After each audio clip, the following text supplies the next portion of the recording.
Hello, and we're back. I'm Garrett. This is Len. And Marcus. And we are talking about the Ubisoft press release for E3. Now, we saw a lot of very anticipated games, but we also saw a lot of really dumb, stupid games, in my opinion. Also, in general, the host lady is not as much fun as she used to be. No. Actually, it's trying a bit hard. You know. Yeah, I found last year I couldn't stand her in the first place, how they were back and forth, the two people. I like that they didn't try and do that again this year, but I still would have rathered somebody else announcing, and more of the, like I said during the conference itself, the more interaction with the developers. Yeah.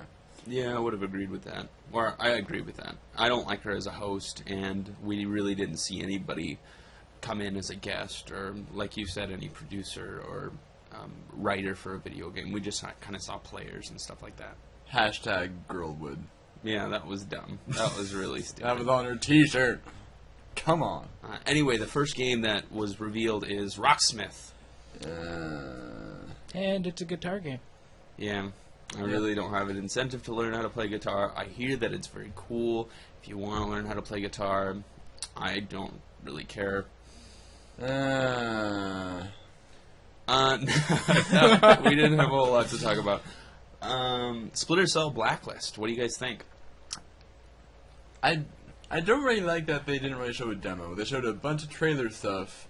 But I know, like, last year, didn't they show a demo? Last year they showed a demo, and I really liked the demo and the way they showed it last year. This year, there was too much going on, and like I was complaining about at the start of the show, it was in and out with the cameras. They were showing the stage and the thing. I just wanted to see what was going on. If you want to show the story, then show the story. Don't just show like tiny little snippets of the story picked throughout the narrative. Right. I'd like to see some more refined look at the gameplay, how it looks in game and stuff like that. They did it with it seems like all the other reviews and previews that they did today, but it seems for some reason, just because it's a couple weeks out, they're like, we don't need to show as much. Maybe that was their reasoning, but I didn't like it. Aside from that, though, I mean, I was a huge fan of Splinter Cell Conviction. I found it to be a bunch of fun, especially since I'm not, like, a huge stealth guy, so it seemed to make the stealth a bit simpler to understand. Yeah, I'm still excited to play it and stuff. It's just, I think they could have shown a little bit more and done it a lot better. Yeah. Yeah, I like Chaos Theory and Pandora Tomorrow, but those are the only ones I really liked. All the other ones were just kind of meh to me. Yeah. But I'm not a huge Splinter Cell fan. I remember I got like Chaos Theory because I was so excited for it. Paid $60 for it when I was in high school. I brought it home and I'm like, oh crap, I have no idea how to play this, and I'm also terrible at stealth games. Yeah. Well, yeah, it's whatever. Yeah. Well, the next game on our list is kind of an odd one. The Mighty Quest for Epic Loot. Now, when this was released, or when this was revealed, I thought it was a children's game. And then the knight started swearing like a sailor. Although it was censored out. It was censored out, but I was like, huh. Like, that really caught me off guard. Yeah, you could, I mean, it was censored, but you understood what he was trying to say for the most part. It's not alphabet soup and whatnot. So yeah, like Dustbuster or something. It was hilarious. I thought it was great, but it just really caught me off guard. I was just like, oh, a kid's game. This is interesting. And then he's just started beep, beep, beep. It's like, oh. Gameplay-wise, though, it looks pretty interesting because it's about multiplayer. You each make your own castle with traps and like enemies and whatnot, and you use that to protect your loot, while you try to grab the other person's loot by going through their castle and their traps. Yeah, it almost seemed like a dungeon crawler, but at the same time, you had the aspects of building your own castle and designing it the way you want. You choose how it's built and what's hidden everywhere. I really like it. I mean, I just signed up for the closed beta, so I'm already excited for it. I think I'll sign up after this, but I probably will. That'd be so cool if we could all play that game on the beta. That'd be really cool if we were accepted. And also you can pick there are different classes you can pick as well for your main guy. Yeah. How much would you guys range this game money-wise? How much would you want to spend on this? 20, maybe. $20? Yeah, I'd say $20 tops. Yeah, me too. I wouldn't. It doesn't seem like a $60 game for me. Yeah. From what I saw on the website just now, it looks like it's going to be free to play, but you can buy coins and stuff like that to enhance your things faster or get more like premium grade stuff. It's one of those. It's got a marketplace kind of thing, is what it looks like. Free to play is getting like more popular with the MMOs. Yeah, and also spending money on in-game items, but being free to play is popular now. Yeah, or is becoming popular. Yeah, I think they had too many games where they were paying premium costs and like for the market, and then on top of the subscription. And I think a lot of developers realized that they could just make the money that they need to run the game just off the market. So yeah, I am really excited for it though, because it seems like a really fun game that the whole family can play.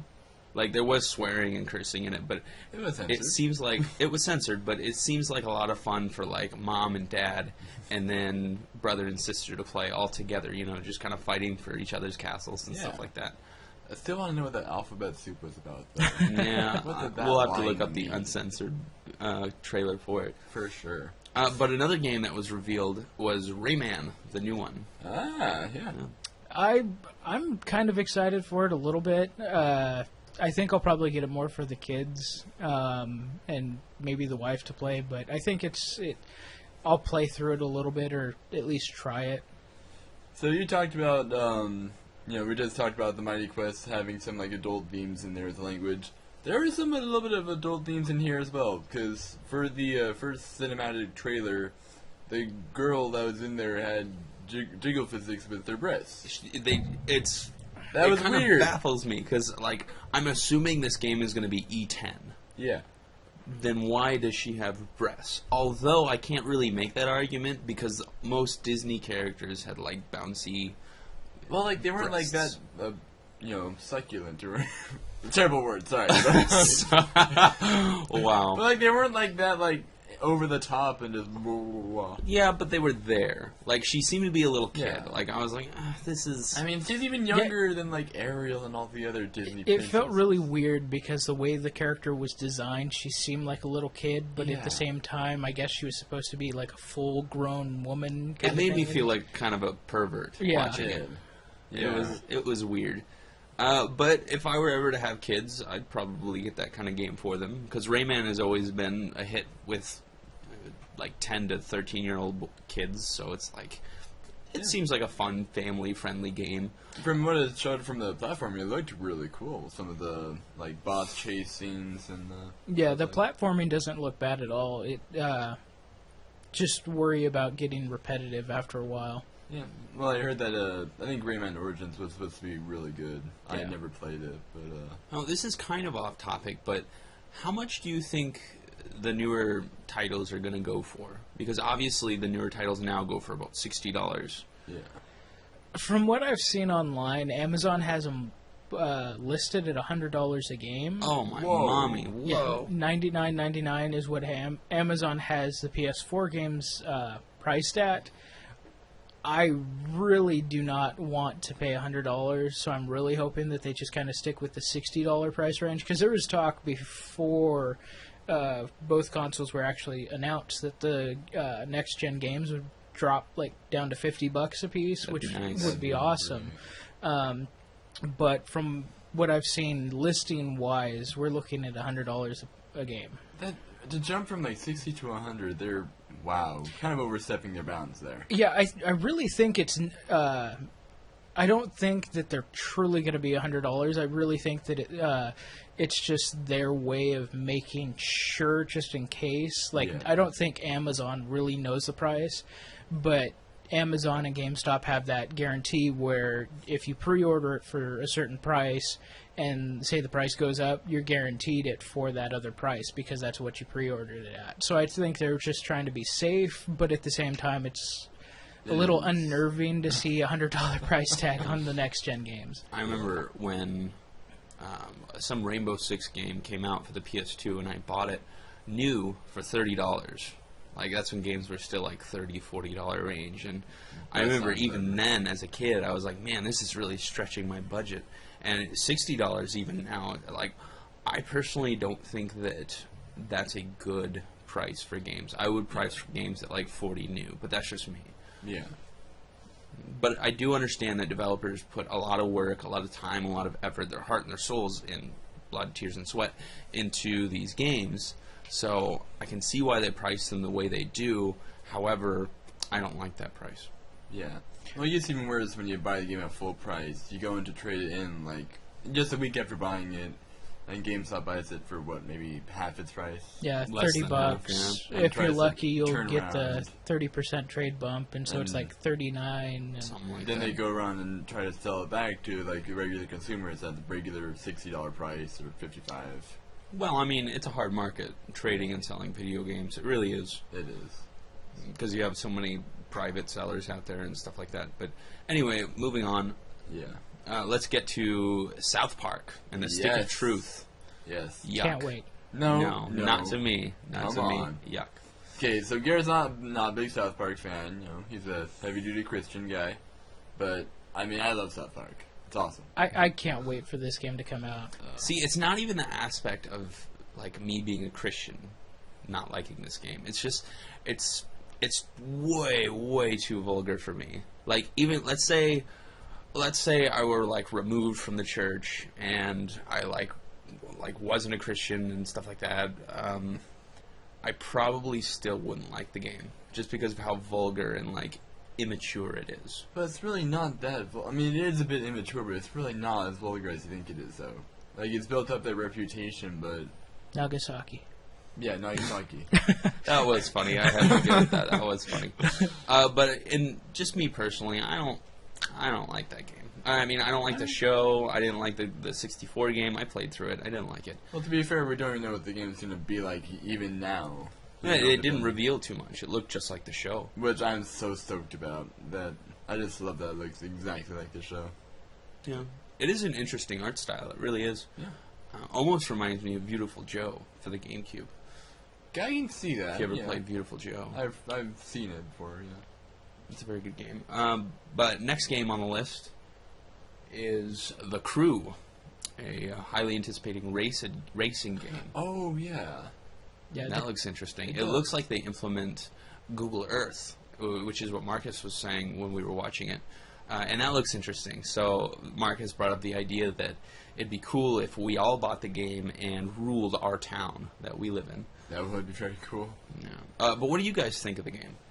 I really like the look of the customization that they did, the off-roading, the fact that they made the announcement that if you're a tuner car that's built for city streets, you're not going to do well on dirt paths in the mountains, stuff like that. I really like to see that everybody's on just one mass server, and something that they didn't specify with Need for Speed is they actually said, yes, you can play single player if you feel like it, but you'll get more enjoyment out of it online. And Absolutely. so I like I said earlier, I like to see that the games are moving to more of a immersive online community feeling to it. So Just, seeing the way that you can get the 4-player co-op, and it looks like it's all designed around taking out specific cars.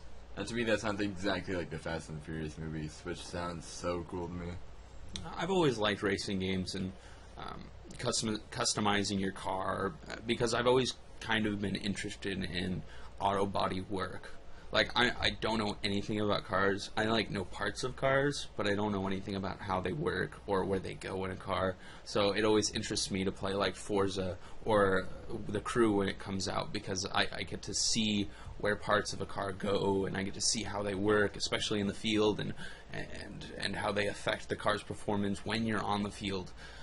But what's really interesting to me about this game is the massive server. Like you said, I don't know if it's one giant server or if it's several different servers. It's probably several different servers.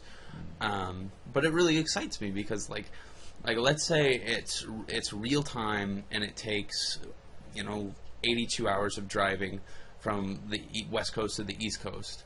So really devoted players can drive from the west coast to the east coast and they can race in New York City, and it's like you can kind of brag about where you're at and how far you've driven. It'd be really cool if they implemented the entire world, not just the United States. Yeah. That'd be crazy. I'd love to see it as potential DLC if that's not with it as soon as the game comes out. That would be fantastic. That would be nice. And there are so many really cool racing games coming out anyway, like Forza 5, which I'm super excited for. But I'll check the crew out. Like, it won't be one that I will buy opening night right off the shelf, but I'll definitely check it out. Sure. Yeah, definitely. Now, the highly anticipated Watch Dogs was next, and it just looks great. Like, It does. there was no disappointment with that game trailer.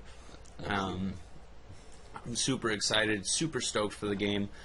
They didn't really show anything new, though, in Watch Dogs, and I was a little irritated at that. Well, they kind of did, like, show, like, from the beginning, they pretty much showed, from the first demo we ever saw, which was, what, last year at E3? Yeah, last E3. Like, right there, they kind of showed everything that was, like, going to be amazing about this game. So, I'm kind of thinking, like, they may have, like, shown all their cool stuff right then and there. Maybe. It really felt like Ubisoft didn't give very much detail on any of their games that they revealed. Yeah. It was like, hey, we've got this game, check it out at the booth. So I expect a lot more information to come out during the next couple days through the interviews and stuff like that. Other people getting hands-on feel for it. But it just felt Ubisoft really rushed through things, trying to get a bunch of games shown. And a lot of them aren't even coming out this year, so... Yeah. Yeah, that makes sense. Yeah. Like, South Park could have been, like, a clip for the TV show, and you wouldn't even been able to tell the difference. Yeah. You know? Yeah. Like, that's kind of necessary. So, are you looking forward more to Watch Dogs, or are you looking more forward to Assassin's Creed Black Flag, which is what we'll talk about later? Watch Dogs. Yeah? Yeah, Watch Dogs, hands down. Good, me too. Okay. But the next game on the list is a very casual, family-friendly game, Just Dance 4. After that, we have Rabbids Invasion. Well, no, I mean, Just Dance, dancing games in general, I don't knock them. I do. Like, I don't knock casual gamers, especially like those who play Just Dance, because honestly, it really is fun. It's fun to just kind of like have like a little fun. Like, would I pay that much money for Just Dance? No, I'd pay like $10 for it. But it's fun. Well, I can see it as like a party game, and that's like the only instance I will see it at. Yeah, I could see it as like a heavy drinking game, but that's the only way I'm ever going to be playing it. Yeah. Exactly. Well, I'll play it with the in-laws or something like that. The in-laws. Sure, like, yeah, sure. Like, Trying to my brag to the grandparents, in-laws about your like, dancing skills. No, I'm a horrible dancer. I really am. I wish I was a good dancer, though. But whatever. Anyway, the next game on the list is Raving Rabbids. Or not Raving Rabbids, but Rabbids Invasion. I love the Rabbids. I really do. Yeah, I do too. I love the Rabbids, but I don't think that the game should have come out. Like, the way they showed it and demonstrated it, it doesn't look like... They said it was supposed to be interactive. It was interactive, but it didn't change anything. It was like they're watching the TV show, and what's going to happen in the TV show is going to happen. And the way they had led up to it before they showed the gameplay, I thought it would actually impact the TV show, whatever I was watching, and change things. But from looking at it, it was just all scripted, still going the same way. It seemed like they were kind of more advertising the TV show than the actual game. Yeah. Yeah, it's almost like they didn't really have a game to advertise. Yeah. Of more like the game was a DLC to the show itself. Like maybe they said, "Oh well, we kind of need more titles for E3. Let's make another Raving Rabbids game." Yeah, what I would love to see is the show to come out and the game to be a free download on the Xbox. Yeah, I could see. I would see. Like, that would be cool. If I'm not investing money into it, I'd be okay to play it a little bit. But I think it's more aimed at the kids and just getting them to interact. It's like if they made a Dora the Explorer game. I mean, like Wiggles Just Dance. Exactly. Well, So, speaking of Wiggles Just Dance, that's our next game. No. Oh, it's not. Okay. Assassin's Creed Black Flag is next, and this is one that I'm pretty excited for because I just love pirates. Alright. I have a history with Assassin's Creed. Like, Assassin's Creed 2 and Brotherhood, I found them to be really great games. Revelations and 3 both had, like, some really good stuff in there. They really did, but there were, like, also some key things that were added in that just brought them down. Yeah, from hearing that 3 basically ends the series, it really just has me wondering, what are they going to do with 4? Is it just going to be strictly about the pirates and just the character in, that timeline, or is it going to do the present day thing like they did with Desmond? That's the only thing I want to hear about, and that's something they have not touched on. Yeah. I will play it because, like I said, all the Assassin's Creed games do have a good amount of fun in them. But, like, I really do not like the naval combat at all. Yeah, I'll pick it up shortly after it comes out, but it will not be one that I pick up that night. I can, like, see that maybe, like, being a GameFly rental or something. Yeah, exactly. So far out of the list, what would you say is a game that you would, besides Watch Dogs, because I'm pretty sure we'd all pick up Watch Dogs opening night, but are there any other games other than Watch Dogs that we've listed so far that you'd go pick up opening night? Maybe The Crew. Yeah, there's... Depending on what I see from now until the release, I'd say The Crew, and I might be picking up Blacklist, but I'm not. It's not one of those absolute, I have to pick it up that night. Just, hey, what about, if the price was right, would Mighty Quest for Epic Loot be one? Yeah. Like, let's say $25. $25, maybe. I'm thinking $15-20. Okay, that makes sense. Well, the next game on the list is an interesting one, Trials Fusion. Now, did they advertise 2 Trials games there? Because it seemed like they had one for the console and one for, like, this cell phone? Like the smartphone or something. Yeah, one will be for the consoles, and one will be exclusively for the smartphone tablets and stuff like that. Huh. Now, what are the other trial games like? I never actually played them. Well, they're pretty much all the same. It's just with the balancing with the motorcycle. Yeah. Oh, like a Flash game. Yeah. Yeah. Okay. But towards the end of the first game and in the start of the second one, you're actually able to build your own tracks and then upload them onto the Xbox Live servers for other people to download and play through and stuff like that. people have made some amazing stuff on there. I would recommend going on to the to the Rooster Teeth website and finding. They have a video series called Trials Files. That's just all about them, like, seeing the really cool tracks that people have made. There's been a person that has made Space Invaders with the track editor. That's really cool. That is really cool. Well, our last game on the list is The Division. Now, this is one that's... this Came out looks of the really blue. cool. Right out of the blue. Yeah. And New Tom Clancy game. Yeah, it was. Yeah. Yeah. I was surprised it was Tom Clancy. Yeah, it doesn't feel like... It doesn't look like a Tom Clancy game at all. No. It didn't even start out like it finished out. It started out like completely different than what I expected. Yeah, it was definitely a lot of fun to see. I can't wait for that game. Oh yeah. Yeah, it looks very, very cool. And for some reason, I like games that are post-apocalyptic games that are set inside of a cityscape. Like, for some reason, that really interests me. That one, it seemed like it wasn't post-apocalyptic. It seemed like it was kind of in the middle of a city that was kind of being torn apart within, kind of. Well, the way they let it up with the whole virus passing from dollar to dollar and toys and everything like that, it could be post-apocalyptic or it just could be a pandemic situation. Yeah. It could be. Not necessarily apocalyptic scale, but it definitely looks interesting. It looks, the way I looked at it is it looks and feels like the way the mechanics were played out was a lot like Watch Dogs, though.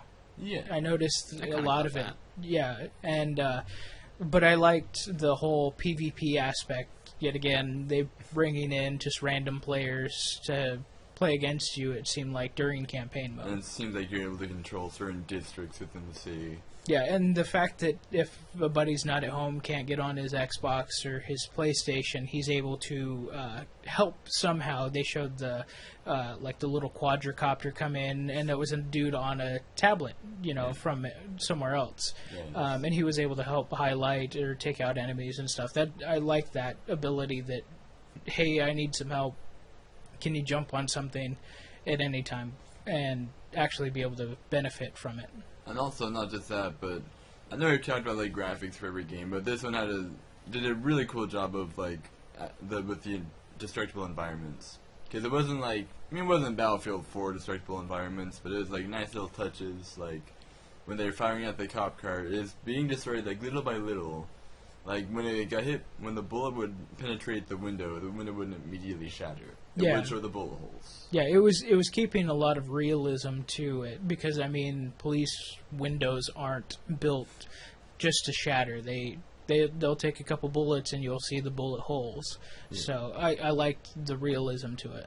It kind of reminded me of SOCOM 4 actually, just kind of the layout and the way that the gameplay seemed to progress. Like, honestly, for the question you asked earlier, I would probably cancel out the crew and put in the Division. I can see myself getting way into this game. Yeah, Division would be one I absolutely pick up. Yeah. That makes sense. Now, the final thing that I would like to talk about is just the overall performance that Ubisoft had over the press release. What did you guys think? How did you think they executed their performance? I just feel like the host just kind of tried too hard to be hip and with it. Like I said, she had #Girlwood on her T-shirt. That's a little off. Yeah. Yeah, like I said, I just felt it was a little rushed. A lot of the bigger names, I wish they would have delved into a little bit more. Yeah. The very end where he was talking about how it could happen to anybody at any time, and then he's like, even you, and then the lights go off, and there's the pop, and the fake money come down. I'm sorry, it's funny, but it was a little gimmicky, and that's just what it felt like. It was just rushed and kind of cheesy throughout the whole thing. That reminds me of like Job from Arrested Development doing the whole like popping out the pennies out from his sleeves, and all the people in the room are amazed. I love the way I'm going to steal a quote from Red Letter Media, but it reminded me of a child in the background waving his hands up and down for attention. But it was kind of fun for me to watch because the black girl that was hosting it, she seemed to have lost her gusto about 3/4 of the way through. Like, she was super excited, and then Assassin's Creed Black Flag, she kind of put all of her energy into it, and that was it. She was just kind of monotone and just kind of there, hosting it until the end of the series. Nobody really seemed to cheer that loud, nobody in the audience seemed to really be that excited for any of the games. Yeah, there was a couple Assassin's Creed because it's a big title and everybody wants to see it, but even then it wasn't that big of applause. I really think so far today EA has just taken the cake on everything. Absolutely. Amazing games, amazing lineup.